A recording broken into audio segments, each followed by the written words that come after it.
Kim Dae-ho pushed his cleaning cart through the long corridors of Harmony Station. The wheels made a soft, squeaking sound that echoed off the metal walls. He had been making this same walk for 12 years now.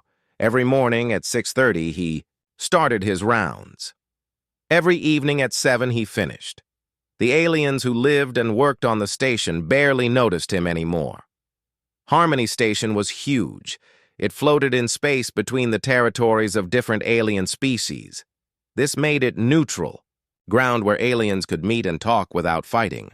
The station had 50 levels and could hold 20,000 beings at once. Politicians and diplomats from across the galaxy came here to make deals and solve problems. Dae-ho knew every inch of the station. He knew which air vents rattled when the recycling system ran. He knew which floors got scuffed most by the heavy footsteps of the rock-like granite people. He knew where the blue-skinned aquatic ones left water drops that could make others slip and fall. Most importantly, Dae-ho knew how to be invisible. He wore simple gray work clothes. He kept his head down. He moved quietly from room to room. When important aliens walked by talking about secret plans, he just kept mopping the floor. They saw him as part of the background like a piece of furniture. But Dae-ho was always watching, always listening, always learning. This morning was different, though. The station buzzed with unusual activity. Security guards marched through the halls more often than normal. The diplomatic wing had been sealed off for 3 days. Even Park Min-soo, who ran the maintenance department, did not know what was happening up there. Park Min-soo was Dae-ho's boss and his friend. He was a short, stocky man who had worked on space stations for 20 years. Min-soo treated all his workers fairly and never asked them to do dangerous jobs without proper safety gear. Lee, So-young, worked with them too. She was the best engineer on the station. She could fix anything from broken coffee makers to massive air recycling systems. So-young was quiet like Dae-ho, but she smiled more. She had joined their team 5 years ago and quickly became like a little sister to both men. Today, So-young looked worried as she checked her tablet. The power consumption in the diplomatic wing was much higher than normal. Someone was running extra security systems and jamming equipment. Min-soo scratched his head as he looked at the work schedule.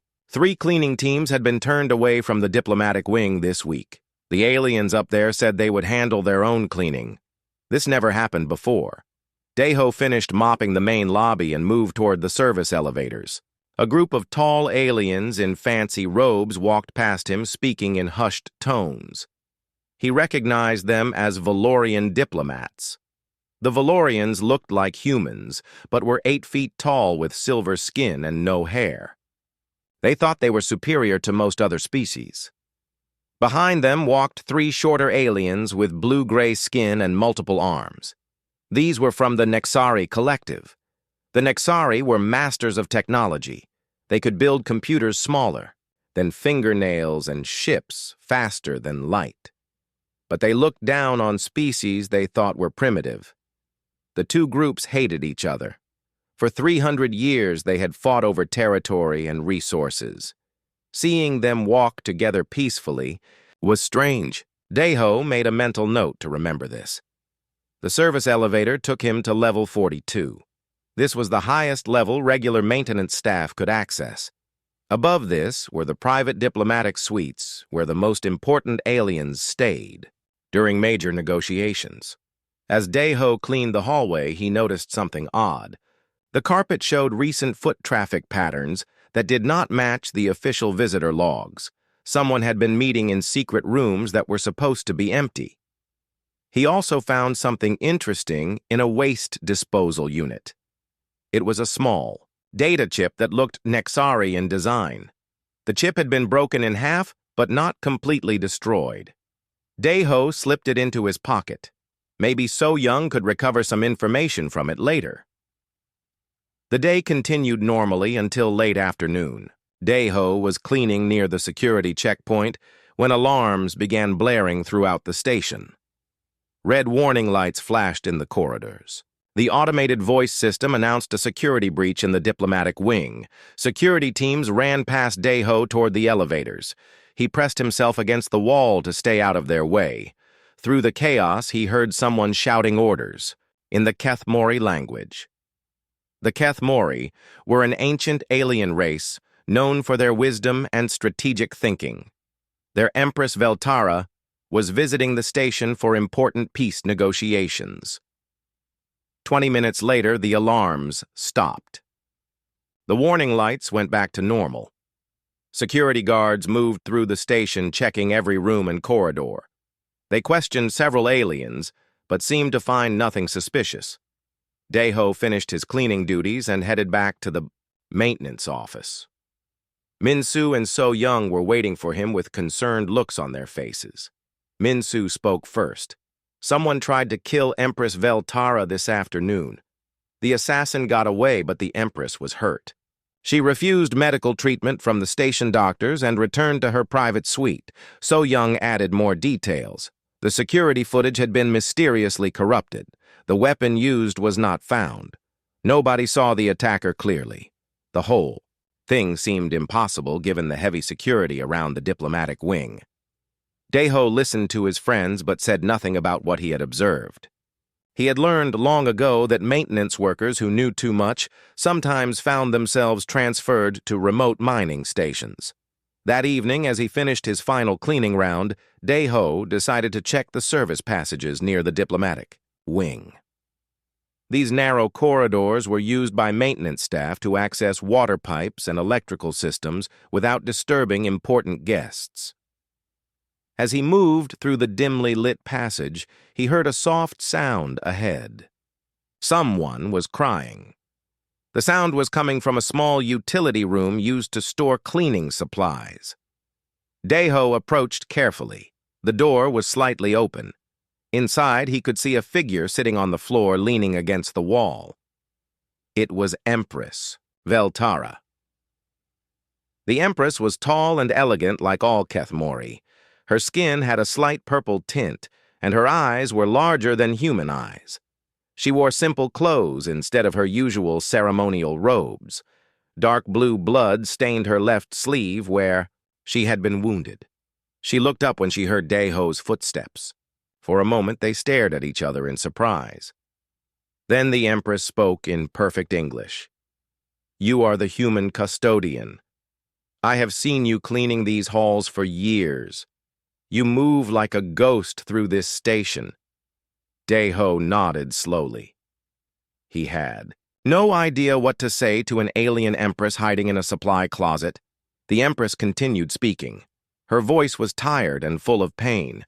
"Someone tried to murder me today. Someone who knew my schedule and my security arrangements. The killer used Nexari technology but fought like a Valorian warrior. This should be impossible."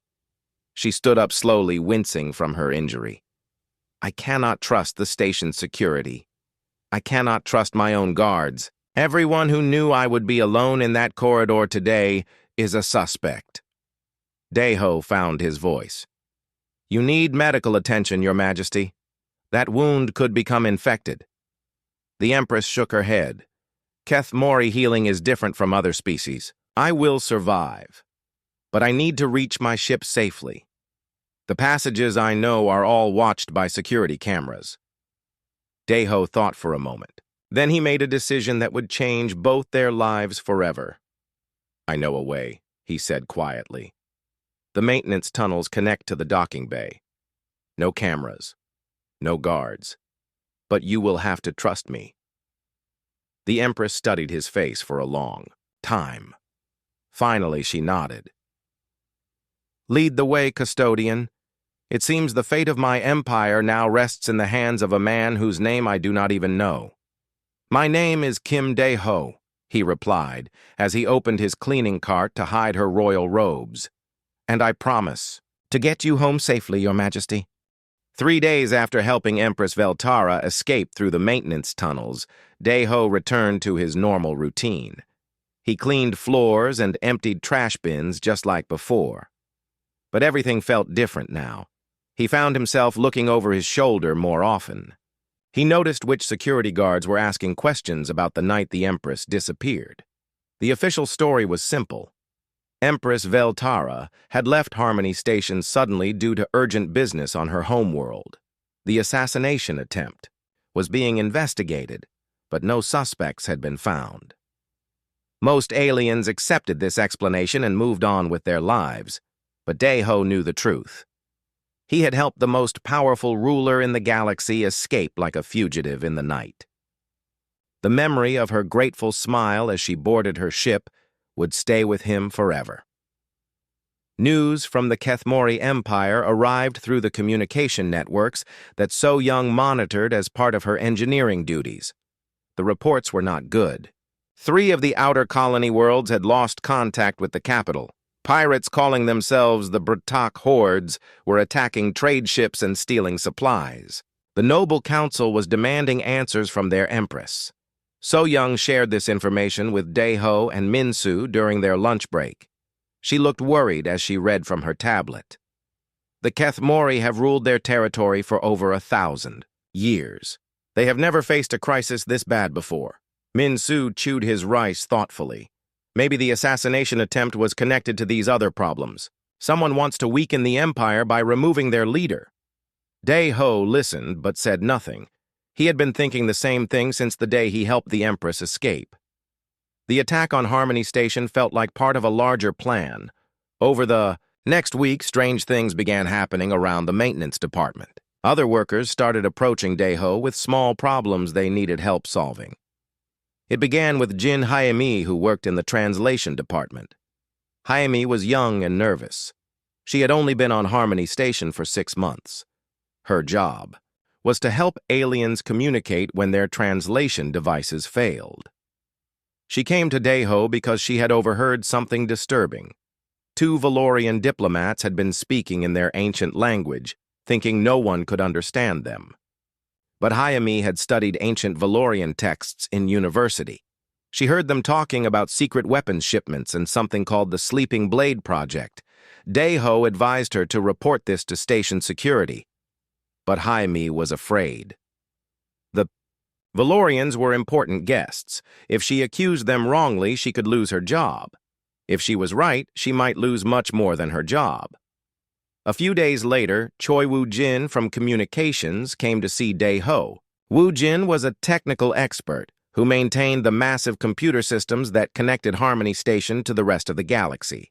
He was also Min-su's cousin and had worked on the station for 8 years. Woo-jin had discovered something odd in the data transmission logs.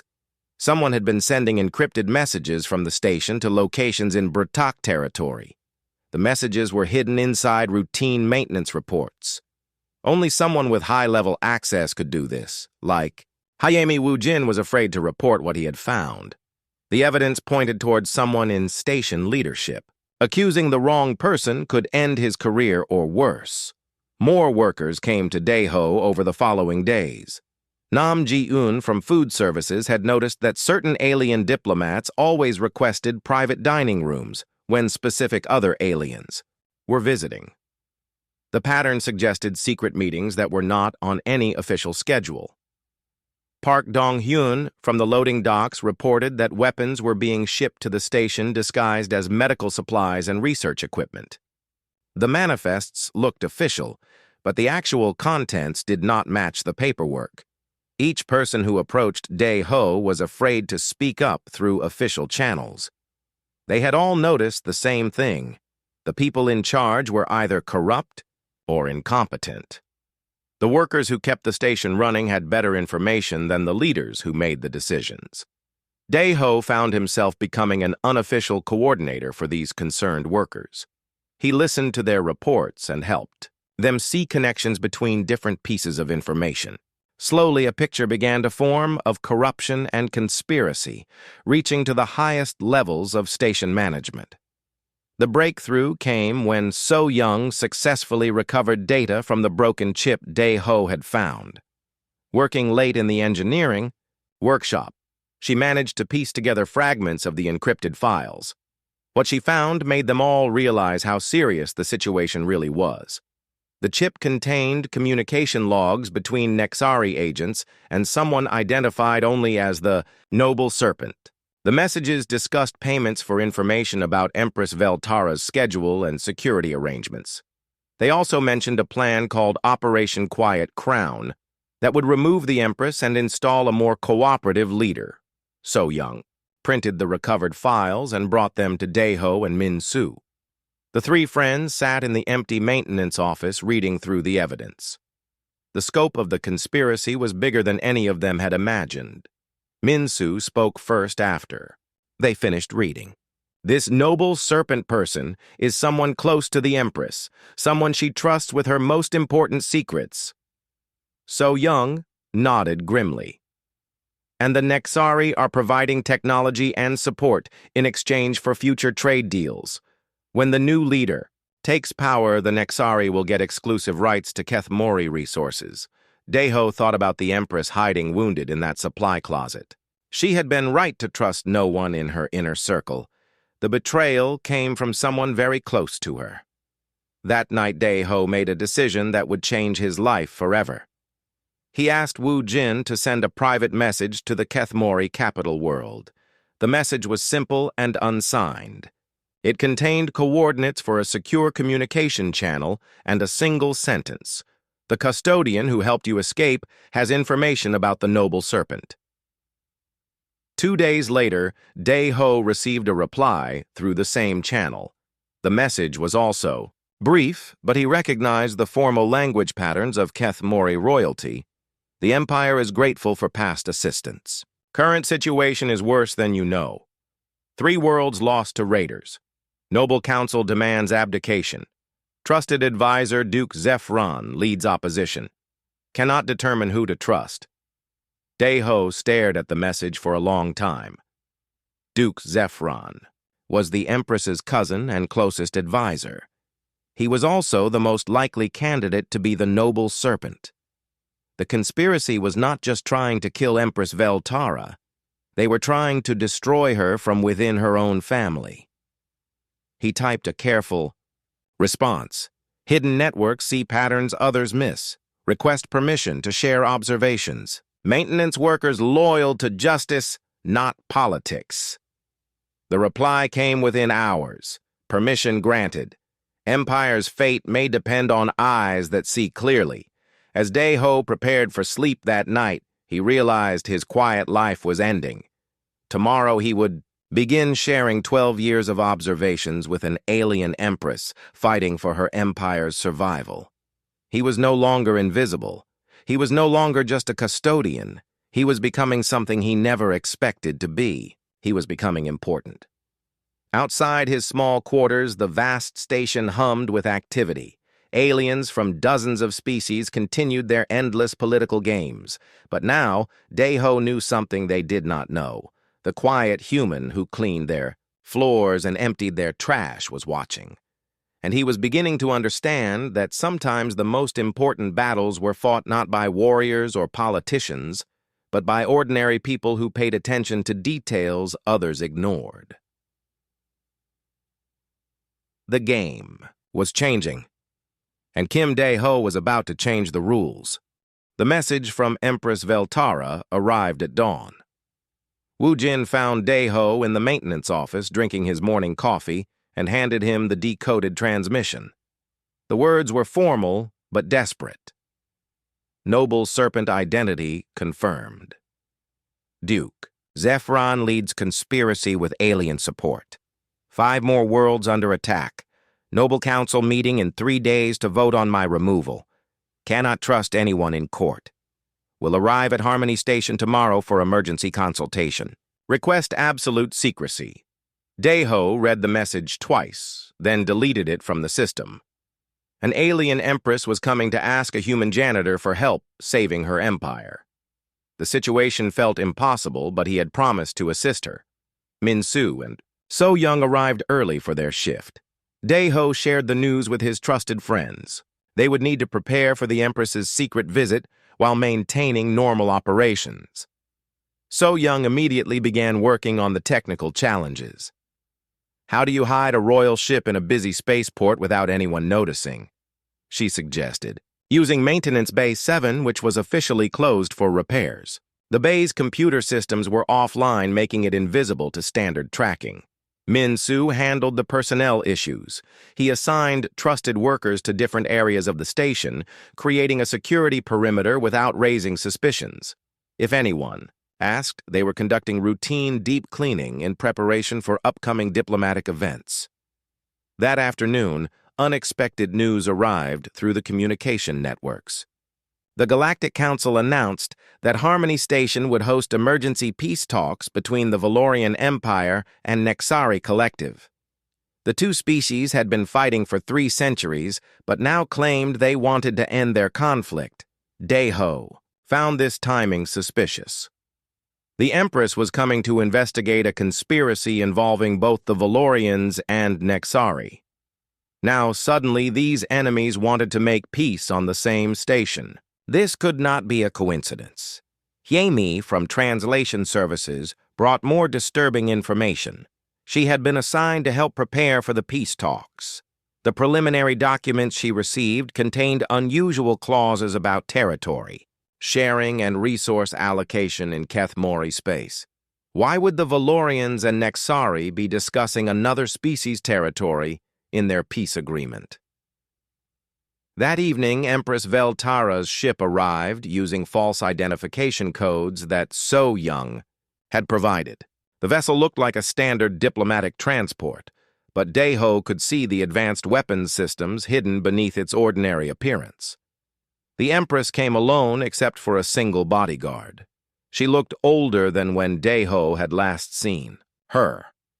The stress of fighting for her empire's survival was taking its toll.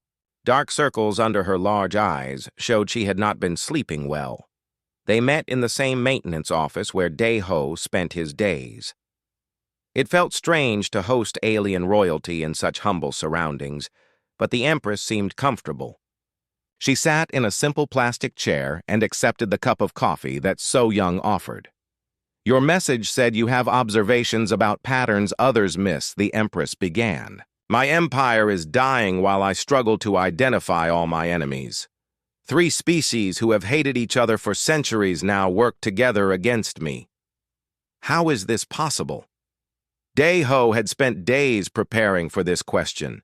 He spread out charts and diagrams he had created showing connections between different events. "For 12 years I have watched aliens make deals in these corridors, Your Majesty. I have learned to see the difference between public statements and private actions." He pointed to the first chart. "The Valorians and Nexari always argue in public sessions, but their junior staff coordinate schedules and share information. They sit on opposite sides of the room during meetings, but their personal assistants eat lunch together every day. This suggests their conflict is mostly for show." The Empress studied the charts carefully. Her large eyes moved quickly as she absorbed the information. "Continue," she said quietly. Deho pointed to timeline he had created. "The attacks on your territory started exactly 3 weeks after Duke Zephron began meeting secretly with Valorian and Nexari representatives. The timing is too perfect to be random. Someone has been planning this campaign for months." So Young added her technical analysis. "The weapon signatures from the Bartak raids match Nexari energy patterns, but use Valorian targeting systems. The raiders are using hybrid technology that could only come from cooperation between these species." Min Su shared intelligence from his network of maintenance workers. Supply shipments to the diplomatic wing have tripled in the past month. The manifests show medical equipment and research materials, but the actual cargo includes weapons and communication gear. Someone is building a private army right here on the station. The Empress was quiet for several minutes as she processed this information. Finally, she spoke. "You are telling me that my greatest enemies have been working together all along, that their ancient war was created to hide their true alliance." Deho nodded. "And Duke Zephyron is their inside contact in your government. He provides information about your military movements and political plans. In return, they support his claim to your throne. But why work with the Bratak hordes, the Empress asked. Those savages have no technology or resources worth having.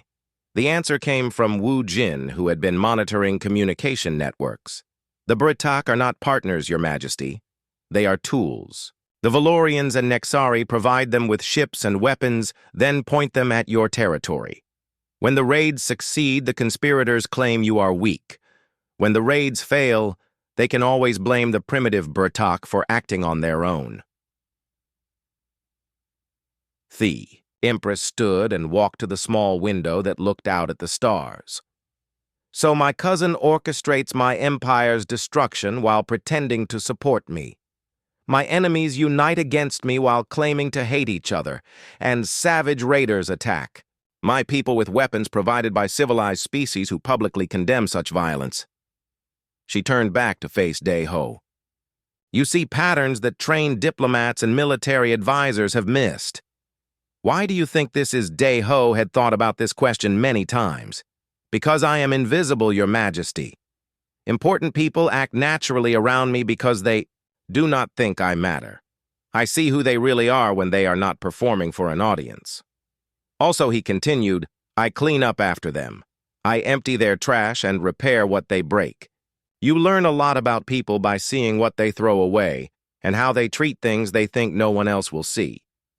The Empress smiled for the first time since arriving, so the Custodian sees truth while the courtiers see only lies. There is wisdom in this observation. She sat back down and leaned forward. I need more than observations, Dae-ho. I need a plan. In 2 days, the Noble Council will vote to remove me from power. Duke Zephron has enough support to win unless I can prove his betrayal. But all my evidence comes from sources he can claim are unreliable. Dae-ho looked at his friends, then back at the Empress. I have an idea, Your Majesty, but it will require trusting people you have never met and using methods that royal protocols would never approve. The Empress laughed softly. Dae-ho, traditional royal protocols are already failing me. I am ready to try the Custodian's approach. What did you have in mind? Dae-ho pulled out a final chart showing the network of maintenance workers throughout the galaxy. We are going to turn your weakness into strength, Your Majesty. Duke Zephron thinks no one notices the invisible people who keep civilization running. He is about to learn how wrong he is. The plan I am proposing will use janitors and cooks and repair technicians to gather evidence that your official intelligence services cannot obtain.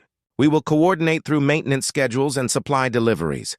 And when we are ready, we will expose the conspiracy using the one thing your enemies never expected. The truth told by people they never thought were important enough to lie. The Empress stared at him for a long moment, then she extended her hand in the human gesture of agreement. Show me how a Custodian saves an empire, Kim Dae-ho. The next morning, Dae-ho began the most dangerous mission of his life. Using secure channels that Wu Jin had established, he sent coded messages to maintenance workers across the galaxy. The messages looked like routine work orders, but contained instructions for a secret intelligence operation. Kang Hye-ri worked at the Deep Space Communication Relay Station that connected the outer colonies to the capital world. She was a communications technician who had been monitoring unusual message traffic for weeks. When she received Dae-ho's coded request, she began documenting every transmission between Kethmori space and known Valorian or Nexari territories. Nam. Tae-woo coordinated freight deliveries at the main shipping hub near the Kethmori capital. His job gave him access to cargo manifests and shipping records that most people never saw. Following Dae-ho's instructions, he started tracking weapons shipments disguised as civilian supplies. On Harmony Station, the network expanded quickly. Jin Hee-mi, from translation, began recording conversations she overheard between diplomats who thought she could not understand their languages. Park Dong-hyun, at the loading docks, started photographing suspicious cargo with hidden cameras. Each worker contributed small pieces of information that seemed unimportant alone but formed a larger picture when combined. Dae-ho coordinated everything from his maintenance office using methods that no traditional spy network would consider. The first major breakthrough came from Haye at the communication station. She discovered that Duke Zephyron had been sending regular messages to a private account registered to a Valorian shell company. The messages were encrypted, but the timing matched perfectly with subsequent Brutak raids on Kethmori colonies. Nam Tai Wu found shipping records showing that weapons supposedly destroyed in military exercises were actually being transported to transfer points near Brutak territory. The paperwork had been falsified by someone with high-level access to military logistics systems, but the most damaging evidence came from an unexpected source. Li Dehai worked in food services at the Kethmori Royal Palace. She had been assigned to cater a series of private meetings between Duke Zephyron and visitors who were officially listed as trade representatives. Dehai recognized one of the visitors from news broadcasts as a high-ranking Nexari military commander. Another was a Valorian intelligence officer who supposedly had been killed in a shuttle accident months earlier. The Duke was meeting with people who should not exist or should be considered enemies of the Empire. Following Deho's instructions, Dehai managed to plant small recording devices in the meeting rooms during her regular cleaning duties. The recordings she obtained were explosive. They contained detailed discussions of military targets, payment schedules, and plans for Duke Zephyron's coronation after his cousin's removal. As evidence accumulated, Deho faced a new problem. How do you get this information to people who matter without revealing the source? The Empress could not openly admit to using a network of janitors and cooks as spies. The Noble Council would dismiss such evidence as unreliable. The solution came from Wu Jin, who understood both technology and bureaucracy. He suggested using the Galactic Communication Network's emergency broadcast system. If they could make the evidence appear to come from an anonymous whistleblower within the conspiracy itself, it would carry more weight. But first, they needed to get Duke Zephyron to reveal himself more completely. Daiho proposed a trap that would force the Duke to take actions that could not be hidden or explained away. Working with So Young, he created false intelligence, suggesting that Empress Veltara had discovered a secret weapon that could end the Brutak raids permanently. They made sure this information reached Duke Zephyron through channels he trusted. The response was immediate and revealing. Within hours of receiving the false intelligence, the Duke sent urgent messages to his Valorian and Nexari contacts. He also ordered the redirection of several military units away from colony defense positions, supposedly for training exercises. But the Duke's most damaging action was calling an emergency session of the Noble Council. He claimed to have evidence that the Empress was planning to use forbidden weapons against civilian populations. The accusation was obviously false, but it gave him the excuse he needed to force an immediate vote of no confidence. As the Duke moved his pieces into position, Deho prepared the final phase of his plan. The evidence his network had gathered was overwhelming, but it needed to be presented in a way that could not be ignored or dismissed. The opportunity came during the emergency Noble Council session. Dehai had volunteered to work the catering staff for the meeting. This gave her access to the council chambers and the advanced communication systems used for official record-keeping.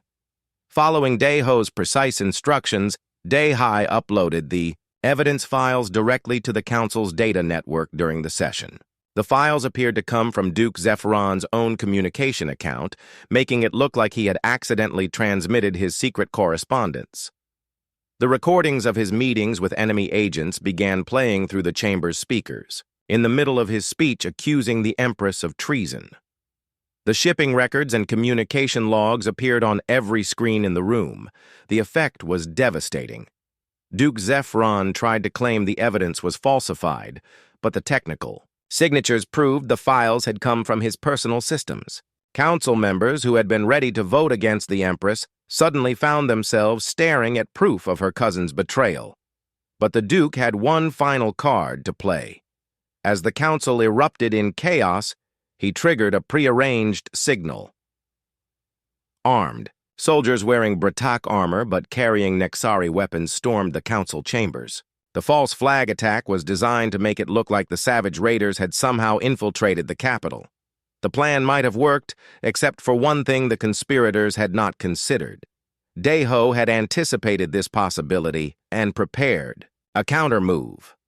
At the exact moment the fake raiders entered the council chamber's emergency broadcasts began transmitting across the galaxy. The broadcasts showed the real Bratak forces retreating from Kethmori territory as their Valorian and Nexari handlers recalled them to avoid being connected to the palace attack. The broadcasts also included communication intercepts proving that the soldiers in the council chambers were actually Valorian special forces wearing stolen armor. Their weapons energy signatures matched perfectly with equipment traced to Nexari military stockpiles. More damaging still, the broadcasts revealed the complete timeline of the conspiracy. They showed how Duke Zephyron had been recruited, how the false war between Valorians and Nexari had been maintained as cover, and how the three species had planned to divide Kethmori territory after the Empress's removal. The evidence was so comprehensive and well documented that even Duke Zephyron's supporters could not deny its authenticity. The coup attempt collapsed as council members realized they had been manipulated by foreign powers working through a traitor in their own government. Duke Zephyron was arrested along with the infiltrators who had posed as raiders. The Valorian and Nexari governments faced exposure of their secret alliance and their role in attacking a neutral empire. Their carefully maintained deception lay in ruins, but the victory came at a cost. Duke Zephyron had realized that his downfall could only have come from an intelligence network he had never detected. In his final transmission before capture, he sent a message to remaining agents throughout the galaxy. Find the invisible network that destroyed our plans. Eliminate everyone involved, starting with the human custodian on Harmony Station. Daeho's quiet life was ending. He had saved an empire but made enemies who would never stop hunting him. The Custodian, who had remained invisible for 12 years, was about to become the most wanted man in several star systems. As security alerts began flashing across Harmony Station's communication networks, Daeho looked at his friends and colleagues, who had risked everything to help him. The real battle was just beginning. The assassination attempts began 3 days after Duke Zephyron's arrest. The first target was Kang Hye-ri at the Deep Space Communication Relay.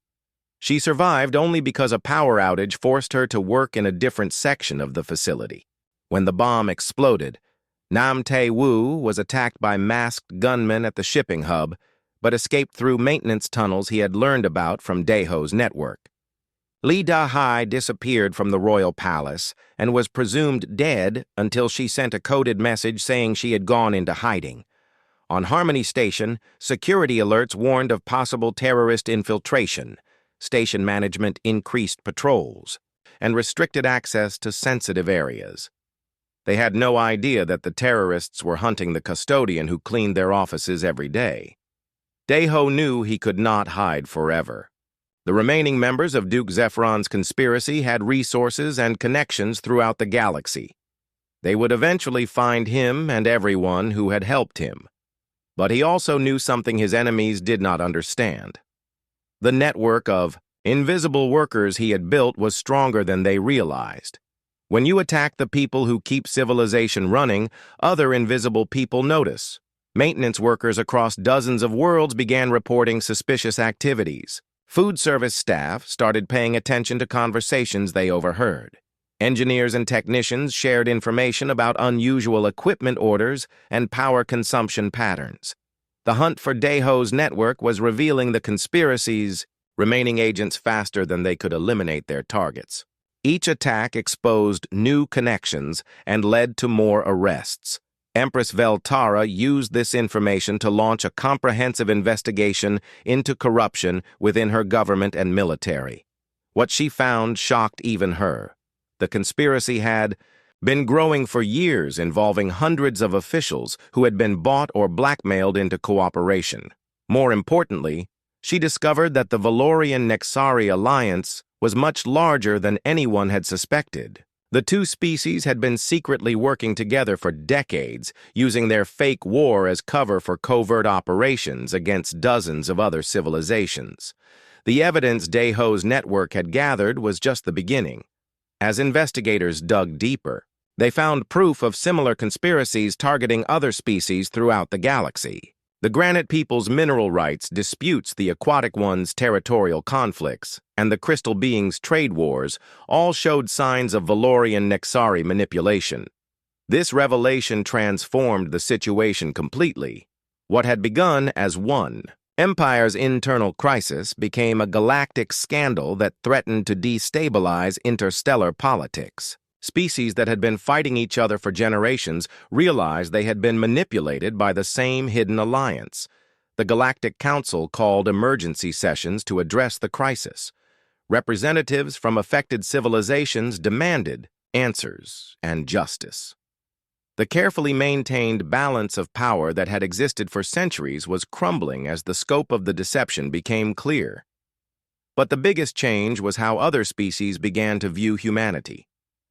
For generations, humans had been dismissed as a minor species with no significant technology or military power. They were tolerated on stations like Harmony, but rarely taken seriously in important matters. Now everyone wanted to understand how a human maintenance worker had uncovered a conspiracy that had fooled the galaxy's most sophisticated intelligence services. Diplomatic missions from dozens of worlds requested meetings with Daeho and his colleagues. The attention was overwhelming and uncomfortable. Daeho had spent his entire adult life being invisible. Suddenly, he was the most famous human in the galaxy. News broadcasters wanted interviews. Military advisors sought his counsel. Political leaders offered him positions in their governments. Through it all, Empress Veltara remained his strongest supporter and protector.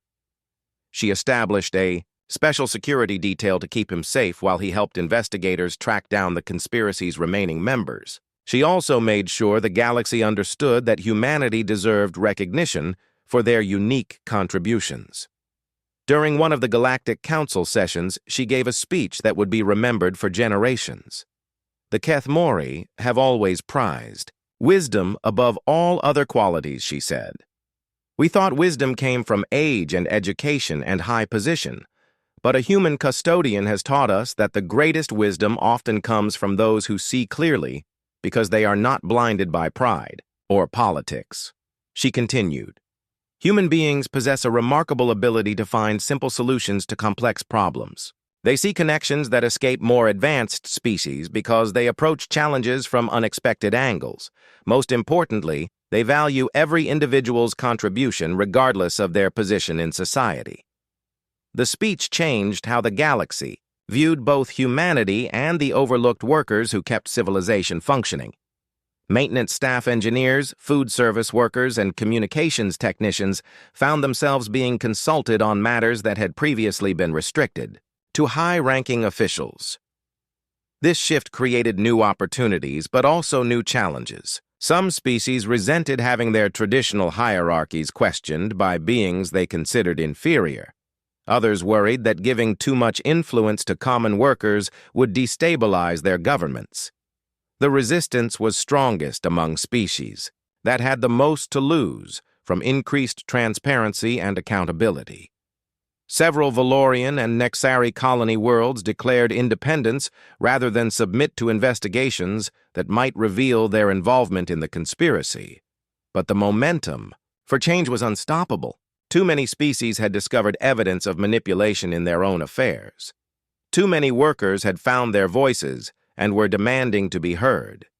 The galaxy was transforming whether traditional leaders liked it or not. Daeho found himself at the center of this transformation, but he remained uncomfortable with his new prominence. During a private meeting with Empress Veltara, he expressed his desire to return to normal life. Your Majesty, I am grateful for your protection and friendship, but I am not a diplomat or a politician. I am a custodian who happened to notice things others missed. I want to go back to cleaning floors and maintaining systems. The Empress smiled sadly. I understand your feelings, Daeho, But the galaxy will not let you disappear again. You have become a symbol of something larger than yourself. The question is how we channel that symbolism to create lasting positive change. She had been thinking about this problem for weeks. What if we created something new? Not a traditional intelligence service or diplomatic corps, but an organization that brings together the invisible workers from every species. They could serve as consultants and observers, helping prevent future conspiracies while maintaining their regular jobs. The idea intrigued Dae-ho. It would allow him to continue the work he loved while using the network he had built to help others. But it would also formalize what had been an informal arrangement and potentially make his people targets for future enemies.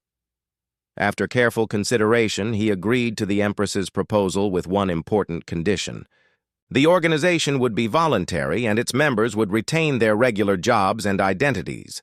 They would help when asked, but would not become professional spies or agents. The Custodial Corps, as it came to be known, was officially established 6 months after Duke Zephron's arrest. Its charter was simple to provide practical wisdom and hidden perspective to any species or organization that requested assistance. The Corps membership included maintenance workers, engineers, food service staff, communications technicians, and dozens of other overlooked professions from across the galaxy. They worked through existing networks and used methods that traditional intelligence services would never consider. Most importantly, they remained true to Dae-ho's original vision. They were not seeking power or recognition. They simply wanted to help keep civilization running smoothly by sharing what they saw from their unique positions in society. The galaxy was still dangerous and full of potential conflicts, but now it had guardians who watched from the shadows and spoke truth to power when necessary. The age of invisible wisdom had begun.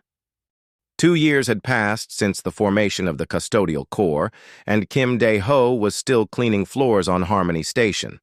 Every morning at 6:30 he started his rounds. Every evening at 7 he finished. But now his simple gray uniform carried a small badge that identified him as the founder of an organization that had changed galactic politics forever. The badge was Empress Veltara's idea. She insisted that members of the Corps should be proud of their service, even if they preferred to remain humble. The symbol showed a simple broom crossed with a wrench, representing the tools that kept civilization functioning. Dae-ho's daily routine looked the same as before, but his responsibilities had grown enormously. Between his regular maintenance duties, he trained new Corps members, communicated with operatives across the galaxy, and advised government officials who sought his unique perspective. The Corps had proven itself many times over during its brief existence. They had prevented 3 potential wars by exposing the hidden agendas behind seemingly legitimate disputes. They had uncovered corruption in 7 different governments and helped establish new transparency protocols for interstellar commerce.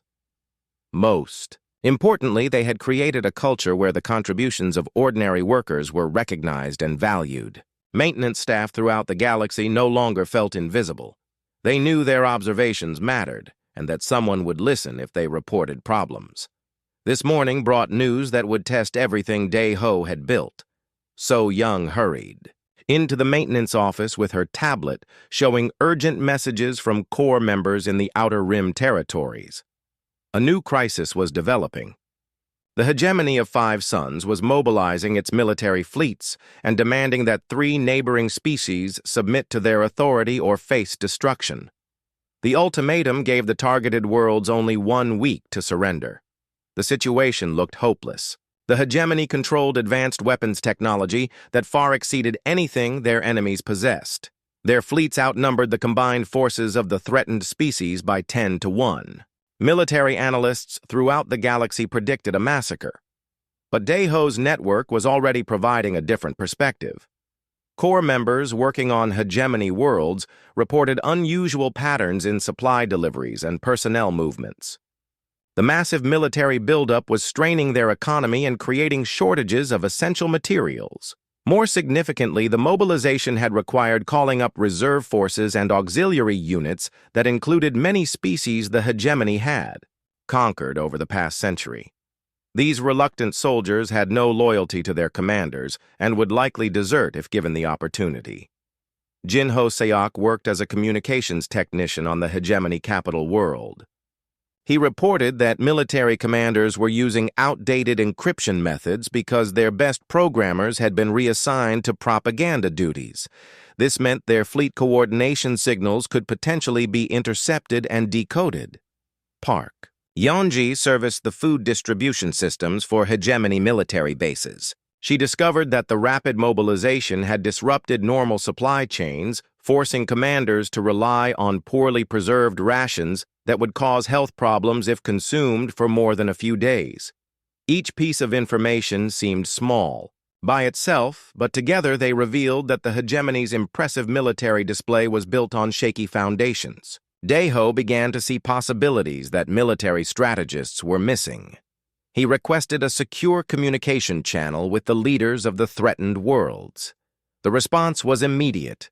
Presidents, prime ministers, and council chairs from 3 different species wanted to hear what the famous human Custodian had discovered. The conference took place in Harmony Station's main diplomatic chamber. Daeho felt strange sitting at the polished table where he had once cleaned coffee stains and emptied trash bins. The alien leaders looked desperate as they waited for his assessment. Your military advisors are correct that you cannot win a conventional war against the hegemony. Daeho began. Their fleets are too large and their weapons too advanced. But conventional warfare is not your only option. He activated a holographic display showing the intelligence his network had gathered. The hegemony's strength is also their weakness. They have committed everything to this military action, leaving their economy vulnerable and their conquered populations restless. Lee, Minister of Defense from the Crystalline Republic, interrupted. Are you suggesting we attack their civilian infrastructure? That would be a war crime and would turn other species against us. No, Daeho replied. I am suggesting something much simpler and more effective. We give their reluctant soldiers a reason to go home. His plan was elegant in its simplicity. Instead of fighting the hegemony's fleets, the threatened worlds would use their communications networks to broadcast messages directly to the soldiers from conquered species. The messages would be simple promises of citizenship and new homes for anyone who deserted their posts. At the same time, core members throughout hegemony space would begin coordinating work slowdowns and supply disruptions. Not sabotage, which could be blamed on enemy agents, but simple inefficiency that would strain an already overstretched system. The final element involved revealing the true cost of the military mobilization to the hegemony's own population. Financial records obtained by core members showed that the government had been hiding massive budget deficits and resource shortages. When this information became public, citizens would pressure their leaders to end the expensive military adventure. Takrigi. Alien leaders were skeptical. President Kayla of the Verdant Worlds expressed the common concern. This plan requires perfect coordination across multiple species and star systems. How can we be sure your people can deliver what they promise? Daeho smiled and gestured to his badge. Because they are not my people, Your Excellency. They are ordinary workers who believe in doing their jobs properly. When you ask a maintenance worker to fix something, they fix it. When you ask an engineer to solve a problem, they solve it. The Corps succeeds because our members are reliable. The plan was approved and implementation began immediately. Within days, hegemony military units reported increasing numbers of desertions as soldiers from conquered worlds abandoned their posts. Supply shipments arrived late or with incorrect manifests, creating logistical nightmares for fleet commanders. Most damaging was the public release of financial documents showing how the military mobilization was bankrupting the hegemony. Citizens who had been promised victory and glory discovered their government had been lying about the costs involved. The tipping point came when an entire auxiliary fleet composed mainly of conquered species switched sides en masse. Their commanders woke up one morning to find empty barracks and missing ships as thousands of reluctant soldiers chose freedom over forced service. Faced with military mutiny, economic crisis, and public unrest, the hegemony leadership was forced to negotiate. The threatened worlds not only avoided destruction, but gained significant concessions, including independence for several formerly conquered territories. The victory established the custodial core as a major force in galactic politics, but Daiho remained focused on the organization's core mission. During the celebration ceremony, he reminded everyone that their success came from staying true to their principles. "We did not win because we were stronger or smarter than our enemies," he told the assembled core members. "We won because we understood something they forgot. Every job matters. Every person has value. And when ordinary people work together, extraordinary things become possible." The years that followed brought new challenges and new successes. The core prevented conflicts, resolved disputes, and helped establish more transparent and accountable governments throughout the galaxy. But perhaps their greatest achievement was changing how civilizations thought about work and worth. Museums and schools now taught children about the importance of maintenance, workers, engineers, and service staff. Government officials regularly consulted with people who had previously been ignored. The invisible had become visible, and the overlooked had found their voices. Daiho continued his daily rounds on Harmony Station, but now young people from dozens of species came to learn from him. He taught them that wisdom did not require advanced degrees or high positions. It only required paying attention to what others missed and caring enough to act on what you observed. On quiet evenings, when his duties were finished, he would stand at the observation windows and look out at the stars. Somewhere among those distant lights were thousands of core members doing ordinary jobs while watching for extraordinary problems. They were custodians and cooks and technicians and drivers. They fixed things and cleaned things and moved things and maintained things. They were the people who kept the galaxy running, and now everyone knew it. Kim Daiho had never wanted to be famous or powerful. He had only wanted to do his job well and help others when he could. In the end, that simple desire had transformed not just his own life, but the entire galaxy. The custodian had found his crown, and it was made of service.